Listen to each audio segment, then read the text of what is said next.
greatest shock was a telephone call on a weekend. It was about 3 o'clock in the morning when a couple of us, or a few of us, were down, Reagan and George Shultz and I and our wives were down at Augusta Country Club. I'd never been there before. We'd gone down at George Shultz's invitation for a weekend of golf. And it was the word about the bombing of the Marines in Lebanon. And that, there's no way to describe the horror and the grief as the word came in about that. What horror event was President Ronald Reagan describing when he was interviewed in the Oval Office by Reader's Digest in 1985? It was the bombing of the Marine Barracks in Beirut 2 years earlier.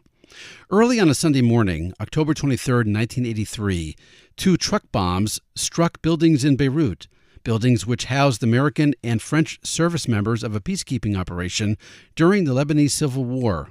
The attack killed 307 people, 241 U.S. military personnel, and 58 French military personnel, plus 6 civilians, and the 2 suicide attackers. Islamic Jihad claimed responsibility. Experts blamed Hezbollah and ultimately Iran. In this episode of C-SPAN's The Weekly, we mark 40 years since the Beirut bombing by hearing from presidents. As you'll hear in this podcast, every president since Ronald Reagan has remarked about that terror attack 40 years ago. First, let's set the scene. Why were U.S. Marines even in Beirut? A year before the bombing, on September 23, 1982, President Reagan's spokesman, Larry Speakes, was asked that by a high school student. My name is Katie Farrell, and I'm from Washington High School in Arlington, Virginia. And there has been some concern that the sending of Marines back into Beirut will involve the United States directly in the Middle East for a long period of time, or maybe even involving us in a situation similar to Vietnam. And here's Larry Speakes' response. The President's decision to send the Marines back to Lebanon was based on the request from the government of Lebanon, but it's also based on our ability to see that Lebanon can restore a strong central government and sovereignty over their own country. We think once that is done, then we can allow our Marines to withdraw. But we think that the benefits of our U.S. personnel being there far outweigh the risk. The bombing occurred the next year, on October 23, 1983. 4 days later, October 27, 1983, President Reagan addressed the nation. This past Sunday, at 22 minutes after 6 Beirut time, with dawn just breaking, a truck, looking like a lot of other vehicles in the city, approached the airport on a busy main road. There was nothing in its appearance to suggest it was any different than the trucks or cars that were normally seen on and around the airport. But this one was different. At the wheel was a young man on a suicide mission. The truck carried some 2,000 pounds of explosives. But there was no way our Marine Guards could know this. Their first warning that something was wrong came when the truck crashed through a series of barriers, including a chain-link fence and barbed wire entanglements. The guards opened fire, but it was too late. The truck smashed through the doors of the headquarters building in which our Marines were sleeping and instantly exploded. The 4-story concrete building collapsed in a pile of rubble. More than 200 of the sleeping men were killed in that one hideous, insane attack. Many others suffered injury and are hospitalized here or in Europe. The next year, the bombing of the Marine Barracks in Beirut came up during the second presidential debate. From October 21, 1984, here's Democratic challenger Walter Mondale, followed by President Reagan. Groucho Marx said, "Who do you believe, me or your own eyes?" And what we have in Lebanon is something that the American people have seen. The Joint Chiefs urged the President not to put our troops in that barracks because they were undefensible. They went to him 5 days before they were killed and said, "Please take them out of there." The Secretary of State admitted that this morning. He did not do so. The report following the explosion of the barracks disclosed that we had not taken any of the steps that we should have taken. That was the second time. Then the embassy was blown up a few weeks ago, and once again, none of the steps that should have been taken were taken. And we were warned 5 days before that explosives were on their way, and they weren't taken. The terrorists have won each time. The President told the terrorists he was going to retaliate. He didn't. They called their bluff. And the bottom line is that the United States left in humiliation and our enemies are stronger. Mr. President, your rebuttal? Yes. First of all, Mr. Mondale should know that the President of the United States did not order the Marines into that barracks. That was a command decision made by the commanders on the spot and based with what they thought was best for the men there. That is one. And the other things that you've just said about the terrorists, I'm tempted to ask you what you would do. These are unidentified people, and after the bomb goes off, they're blown to bits because they are suicidal individuals who think that they're going to go to paradise if they perpetrate such an act and lose their life in doing it. We are going to, as I say, we're busy trying to find the centers where these operations stem from, and retaliation will be taken. President Reagan was reelected, and in 1986, the U.S. military produced a training film called Terrorism.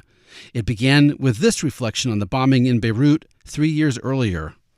The blast that tore through the battalion landing team headquarters had the force of a one-ton bomb. The crater will be closely examined by FBI forensics experts who arrived this morning. They'll search for some firm evidence of who was behind the disaster. The suicide bombing in Beirut that took so many U.S. Marine lives was without equal, making news headlines around the world. A vicious, premeditated attack of such magnitude that it changed forever the way this country and many other nations view the threat of terrorism and how to deal with it. But the Beirut massacre also focuses on the individual, on your vulnerability as a single member of the armed forces. It serves to introduce the concept of how personal a terrorist attack can really be. The personal aspect of the bombing was brought up by the next president. On August 20th, 1990, President George H.W. Bush addressed the veterans of foreign wars. Earlier that month, he launched Operation Desert Shield, responding to Iraq's aggression against Kuwait, marking the beginning of the Persian Gulf War. 7 years ago, Diana Kroptovich worried at home while her husband Walter steamed off the Lebanon coast on the USS New Jersey defending the Marines. Today their roles are reversed. Retired, Walter is at home with their 6-year-old son, and Diana serves aboard the destroyer USS Yellowstone. Here.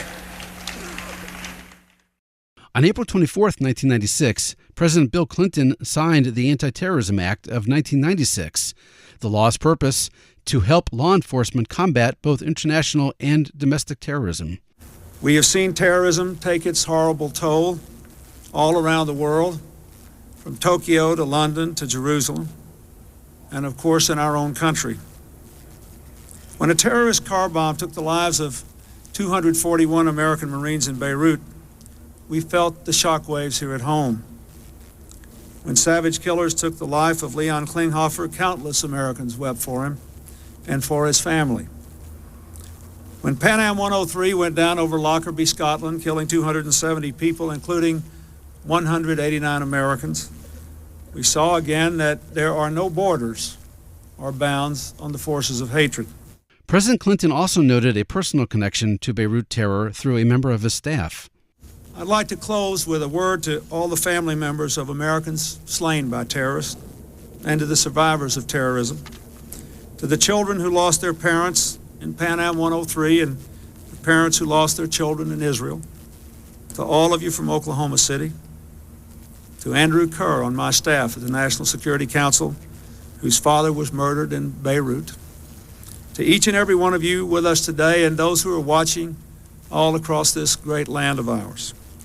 Your endurance and your courage is a lesson to us all. Your vigilance has sharpened our vigilance. A footnote, President Clinton mentioned Andrew Kerr on his NSC staff. His brother is Steve Kerr, who is head coach of the NBA's Golden State Warriors. Their father, Malcolm Kerr, was president of American University in Beirut. He was killed by Islamic Jihad on January 18, 1984, less than 3 months after the bombing of the Marine Barracks. In the aftermath of 9/11, and in the midst of the war on terror and in Iraq, President George W. Bush referred to the 1983 Beirut bombing several times, like on April 13, 2004, during a primetime press conference. The violence we are seeing in Iraq is familiar. The terrorist who takes hostages or plants a roadside bomb near Baghdad is serving the same ideology of murder that kills innocent people on trains in Madrid and murders children on buses in Jerusalem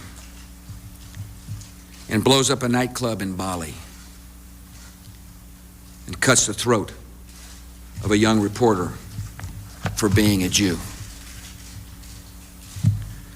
We've seen the same ideology of murder in the killing of 241 Marines in Beirut, the first attack on the World Trade Center, in the destruction of 2 embassies in Africa, in the attack on the USS Cole, and in the merciless horror inflicted upon thousands of innocent men and women and children on September the 11th, 2001. 2 years later, during a September 5, 2006 speech on terror, President Bush mentioned the 1983 Beirut bombing twice. Osama bin Laden has written that the defeat of American forces in Beirut in 1983 is proof America does not have the stomach to stay in the fight. Hezbollah, the source of the current instability in Lebanon, has killed more Americans than any terrorist organization except Al-Qaeda. Unlike Al-Qaeda, they've not yet attacked the American homeland. Yet they're directly responsible for the murder of hundreds of Americans abroad. It was Hezbollah that was behind the 1983 bombing of the U.S. Marine Barracks in Beirut that killed 241 Americans. On May 23, 2013, 30 years after the Beirut bombing, President Obama mentioned it during a speech on counterterrorism. In the 1980s, we lost Americans to terrorism at our embassy in Beirut, at our Marine barracks in Lebanon, on a cruise ship at sea, at a disco in Berlin, and on a Pan Am flight, Flight 103, over Lockerbie. In the 1990s, we lost Americans to terrorism at the World Trade Center, at our military facilities in Saudi Arabia, and at our embassy in Kenya. These attacks were all brutal. They were all deadly. And we learned that left unchecked, these threats can grow. But if dealt with smartly and proportionally, these threats need not rise to the level that we saw on the eve of 9/11. And on October 25, 2018, President Donald Trump held an event at the White House to specifically mark the 35th anniversary of the Beirut attacks. In 1983, roughly 1,800 Marines were in Beirut to keep the peace in a nation torn apart by civil war. Terrorists had bombed the U.S. Embassy earlier that year, killing 63 people, including 17 Americans. For the 300 Marines stationed at the Beirut airport, the morning of October 23rd arrived like any other. The Marines on guard stood there and at their posts. Others slept peacefully in their bunks until suddenly, and without warning, a truck driven by a terrorist crashed through the fences and barricades and into the lobby of the Marine Barracks. At 6:22 a.m., the terrorist detonated the equivalent of 1,200 pounds, commonly known as 12,000 pounds. That's a lot, and it's terrible, of explosives, killing 3 American soldiers, 18 American sailors, and 220 United States Marines. That was a horrible moment. Minutes later, another truck bomb took the lives of 58 French paratroopers. It was the single deadliest day for the Marines since Iwo Jima. When he was vice president, Joe Biden spoke at the Pentagon on September 11, 2011, marking the 10 years since the 9/11 terror attacks. An American instinct summoned by the collective strength of the American people that we see come to the fore in our darkest hours. An instinct that echoes through the ages, from Pearl Harbor to Beirut, from Mogadishu to Ground Zero, to Flight 93 to right here in the Pentagon. Finally, we played a clip earlier from a 1986 military training film on terrorism that pointed out how personal a terror attack can be, focusing on the individual. Here are two personal stories told on the floor of the U.S. House from contemporary times. First, from October 23, 2019, marking the 36th anniversary since the Beirut bombing, here's the brother of then Vice President Mike Pence, Indiana Republican Congressman Greg Pence. I served as a first lieutenant in the 3rd Battalion, 3rd Marines. In 1983, my battalion was ordered to Beirut, Lebanon, in support of the 1st Battalion, 8th Marine Regiment, and the 24th Marine Amphibious Unit. I vividly remember the evenings we sat on the roof of the Marine Barracks with the American flag flying over our head. The barrage of small arms, gunfire, and mortar rounds made it very clear that we were in harm's way every day. On this very day, 36 years ago, a terrorist affiliated with Hezbollah and financed by Iran drove a truck bomb into the barracks we called home. 241 American servicemen were killed, 220 of which were my fellow Marines. 241 sons, brothers, fathers, and friends never returned home. 241 came in peace, and 241 lives were stolen from us by an act of absolute pure evil. It was the deadliest day for the Marine Corps since the Battle of Iwo Jima. It is by the grace of God that I was able to come home to my wife, Denise, who was expecting our first child. My battalion had shipped out 10 days before the bombing. And the next year, on October 23, 2020, marking the 37th anniversary of the bombing, here's the prayer opening the House session that day, offered by guest chaplain Rabbi Arnold Resnikoff. 37 years ago today, I was in Beirut when a terrorist truck bomb attack took the lives of 241 U.S. military personnel. 58 French troops died a heartbeat later. A second truck, another deadly blast. They came in peace. They risked their lives to buy some time for change. Peace did not prevail, but their risk, their sacrifice must be honored and remembered. Their story must be told. Today, as we recall and honor Beirut dead and Beirut vets in a special way, we mourn all those we've lost to war, to hatred, and disease as well. That's it for this episode of C-SPAN's The Weekly. Want to learn more about what politicians said about the 1983 Beirut bombing and other terror attacks on Americans? Use the C-SPAN video library. Just go to cspan.org and use the search bar on top. Thanks for listening, and happy searching.